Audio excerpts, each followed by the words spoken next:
Swastiastu. Kami dari kelompok 10 akan mempresentasikan tentang materi instrumen derivatif. Saya Igede Oka Januarta, NPM 054. Saya Imade Yudit Praditya, NPM 481. Saya Anak Agung Heri Dwi Jayandra, NPM 100. Saya Agus Tudi Aditya, NPM 087. Saya Ika Edi Setiawan, NPM 093.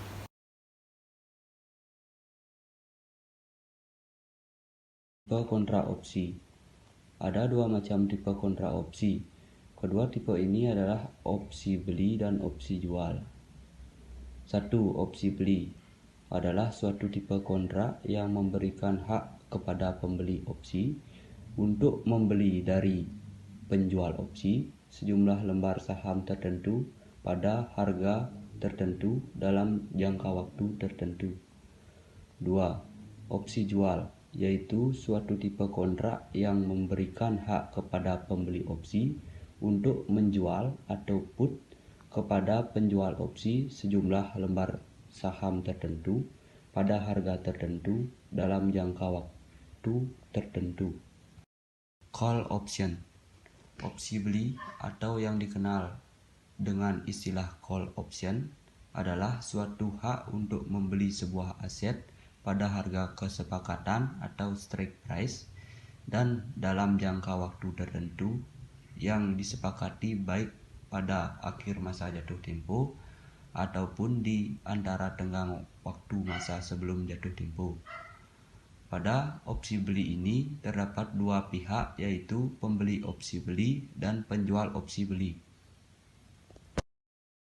Put option, opsi jual atau yang lebih dikenal dengan istilah put option adalah suatu hak untuk menjual sebuah aset pada harga kesepakatan atau strike price dan dalam jangka waktu tertentu yang disepakati baik pada akhir masa jatuh tempo ataupun di antara tenggang waktu masa sebelum jatuh tempo. Pada opsi jual ini juga terdapat dua pihak, yaitu pembeli opsi jual dan penjual opsi jual. Faktor-faktor yang menentukan premium.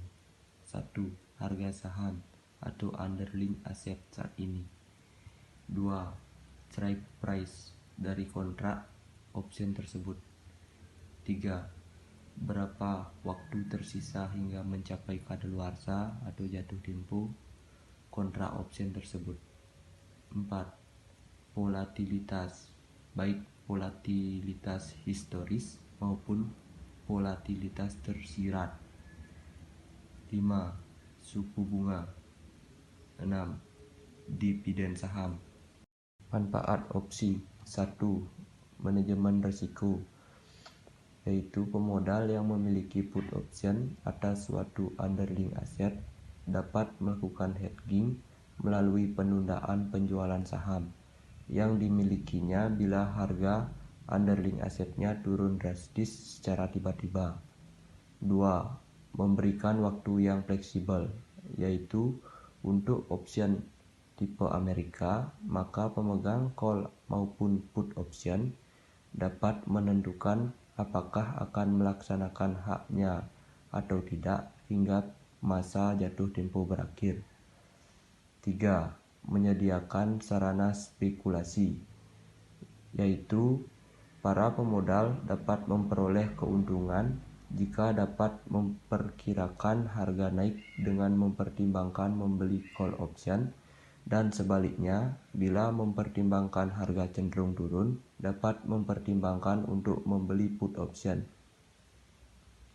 4.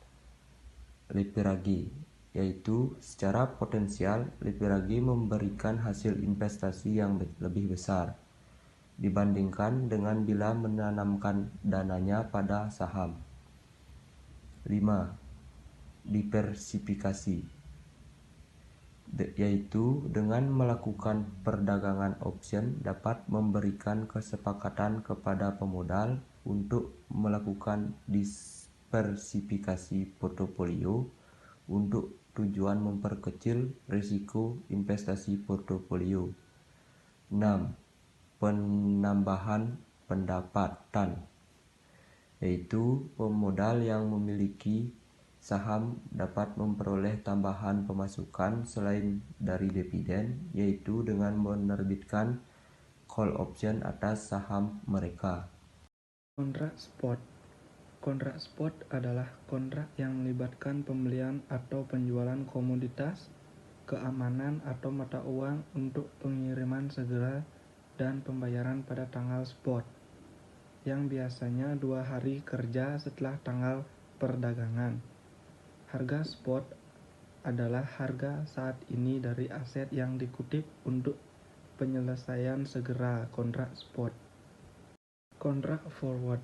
Forward kontrak adalah perjanjian antara dua pihak.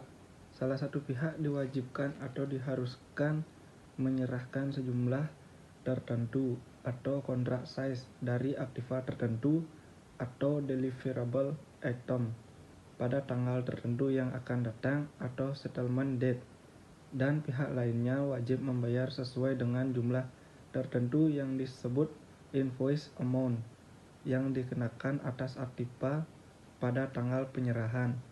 Kontrak forward diimplementasikan menggunakan kurs forward atau forward rate. Kontrak serah atau kontrak forward adalah merupakan bentuk dari kontrak berjangka sederhana yang diperdagangkan di luar bursa atau yang disebut juga over the counter OTC. Kontrak future.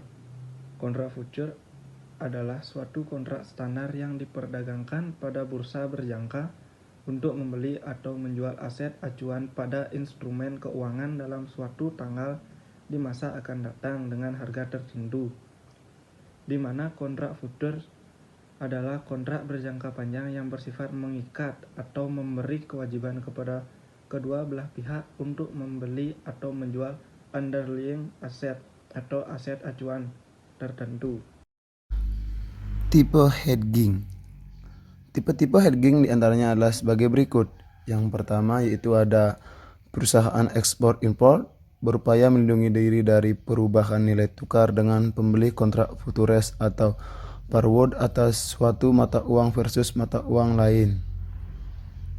Yang kedua ada perusahaan manufaktur berupaya melindungi diri dari perubahan harga komoditas dengan pembeli kontrak forward atau futures, misal kontrak futures emas, besi, atau yang lainnya. Yang ketiga ada spekulan atau trader, pembeli dan penjual saham dan indeks saham atau CFD pada saat yang bersamaan. Yang keempat ada trader forex yang terlanjur buy suatu pasang mata uang misalnya USD atau JPY ternyata menghadapi kenyataan harganya menurun. Yang terakhir yang nomor 5 ada trader forex membuka dan menjual beberapa pasang mata uang yang berhubungan di saat bersamaan. Misalnya GBP atau USD, EUR atau GBP dan EUR atau USD. Long hedge. Long hedge adalah lindung nilai panjang mengacu pada posisi masa depan yang dimasukkan untuk tujuan stabilitas harga pada pembelian. Hedging panjang sering digunakan oleh pabrikan dan pemproses untuk menghilangkan volatilitas harga dari pembelian input yang diperlukan. Lindung nilai yang panjang merupakan strategi pengendalian biaya yang cerdas untuk perusahaan yang tahu perlu pembeli komoditas di masa depan dan ingin mengunci harga pembelian. Should hedge. Should hedge adalah strategi investasi yang digunakan untuk melindungi atau lindung nilai dari risiko penurunan harga aset di masa depan.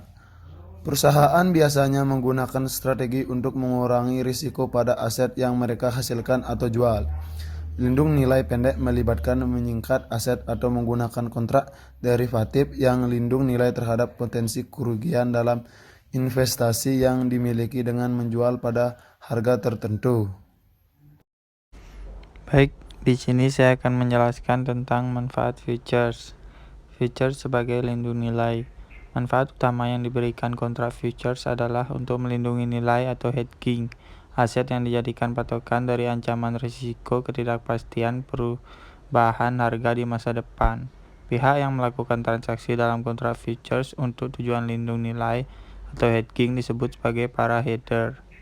Futures sebagai sarana spekulasi. Manfaat lain dari transaksi kontrak futures adalah sebagai ajang spekulasi untuk memperoleh keuntungan dari perubahan harga yang terjadi. Pihak-pihak yang melakukan transaksi kontrak futures untuk tujuan. Perbedaan antara opsi dan futures. Perbedaan mendasar utama antara opsi dan futures terletak pada kewajiban yang mereka kenakan pada pembeli dan penjual mereka. Pilihan memberi pembeli hak, namun bukan kewajiban untuk membeli atau menjual aset tertentu dengan harga tertentu setiap saat selama masa kontrak.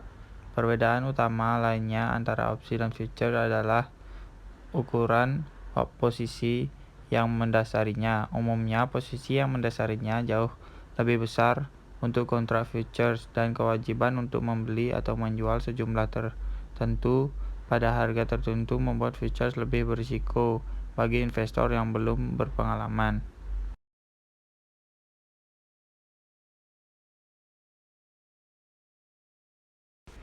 Pengertian waran. Waran adalah turunan atau derivatif dari efek sebenarnya yaitu saham biasa. Pengertian waran adalah hak membeli saham biasa pada waktu dan harga yang sudah ditentukan. Biasanya hak waran dijual bersamaan dengan surat berharga, misalnya obligasi, dan berfungsi sebagai daya tarik bagi pembeli obligasi. Untuk itu, waran biasanya melekat sebagai daya tarik pada penawaran umum saham maupun obligasi. Dampak penjualan waran. Pemegang waran diberi hak untuk membeli saham sesuai dengan waktu yang ditentukan. Operasi suatu waran yang terlaksanakan akan menyebabkan pertambahan modal perusahaan. Ada kemungkinan bahwa kekayaan pemegang saham naik apabila harga saham juga naik. Sebaliknya, apabila kekayaan pemegang saham turun, maka ekuiti per lembar saham juga turun.